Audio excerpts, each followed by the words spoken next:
acompanhado do secretário extraordinário da Reforma Tributária, Bernardo Api, o ministro da Fazenda, Fernando Haddad, se reuniu com o presidente do Supremo Tribunal Federal, Luiz Roberto Barroso.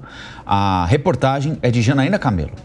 Com a regulamentação da reforma tributária prestes a ser enviada ao Congresso, o Ministério da Fazenda quer antes alinhar trechos com o Judiciário.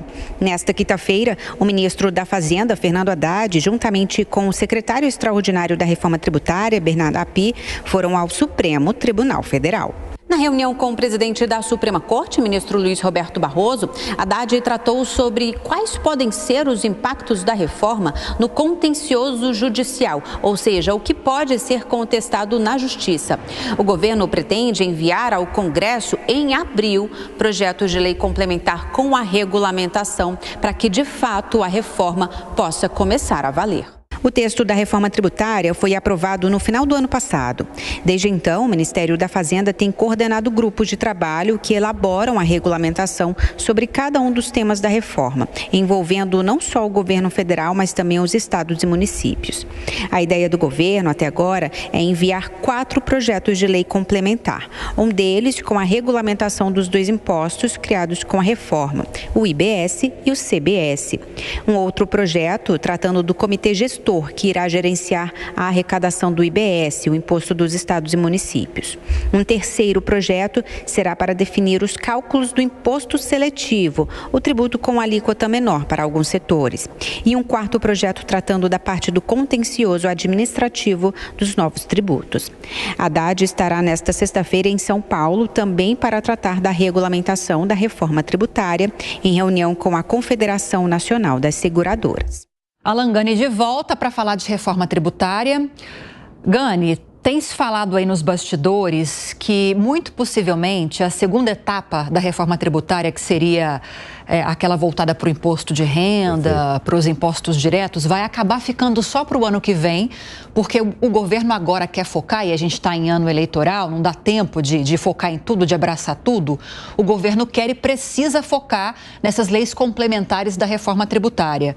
O caminho é esse? É isso que tem que ser feito? Sim, até porque é muito complexo. Veja, a gente tem uma essência de reforma tributária, mas a gente não tem uma reforma tributária de fato. Sim. Por quê? Porque não há uma alíquota definida. Qual que é a alíquota do IVA? Qual que é a alíquota do IVA para cada setor, por exemplo? A impressão que dá é que a gente tem o destino, mas não tem a estrada, o caminho a ser percorrido para chegar nesse destino. Perfeita analogia. Então, uma reforma tributária onde não foi definida a alíquota de imposto não é uma reforma tributária. E aí a gente está falando daqueles impostos que incidem sobre o consumo, imposto de valor agregado, que houve uma unificação aqui no país, né? De 5 impostos foram transformados em 2 impostos, um no âmbito estadual e o outro no âmbito federal, mas a gente não tem essa alíquota. E lógico que tem vários setores que querem isenção, que dizem que foram mais prejudicados, só que mais isenção para um setor significa uma compensação, uma alíquota maior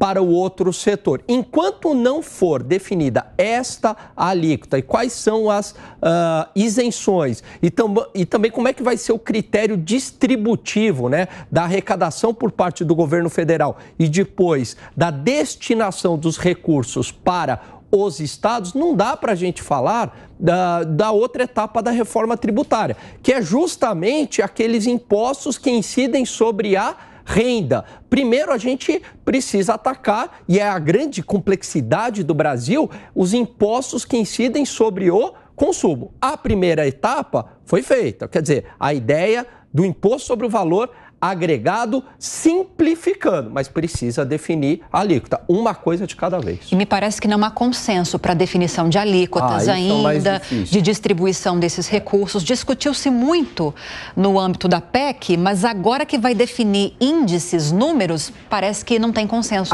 E o grande problema, Lívia, é que essa alíquota vai trazer um aumento da carga tributária, principalmente para o setor de serviços. E aí, isentar alguns setores dentro do setor geral aí de serviço significa que alguém vai estar pagando mais. Então vamos isentar a educação ou um menor imposto sobre a educação. Mas e aí, eu vou carregar onde, né? Porque tem que ter essa compensação. Então, quando a gente fala em serviços, é algo que é um impacto direto para a população. E se há um aumento na carga tributária no setor de serviços, pode ocorrer, e fatalmente ocorrerá, um aumento no preço desse serviço, porque o empresário acaba repassando. O consumidor é a parte mais frágil dessa história. Então, a gente está falando de educação, a gente está falando de saúde, a gente está falando de transporte, a gente está falando de bancos. Tudo isso é setor de serviço. E aí, como é que a gente acomoda uma alíquota que agrade todo mundo? Não dá. Por isso que é essa complexidade. Eu vejo que foi, de certa forma, equivocado fazer essa discussão da reforma tributária, passar a reforma tributária sem a definição da alíquota. Eu acredito que essa definição da alíquota deveria ter sido feita durante a discussão da própria reforma tributária no Congresso Nacional. Agora a gente tem uma ideia de reforma tributária, uma essência de reforma tributária, mas ainda não há, de fato, uma reforma tributária. Não dá para falar em reforma tributária, reforma fiscal, sem uma definição da alíquota do imposto. Vem muita discussão por aí no Congresso Nacional e a gente vai seguir acompanhando e contando com a sua ajuda, viu, Alan Gani? Com certeza. Bom fim de semana. Igualmente. Obrigada. Tchau, tchau. Tchau, tchau. Falou, Gani. Agora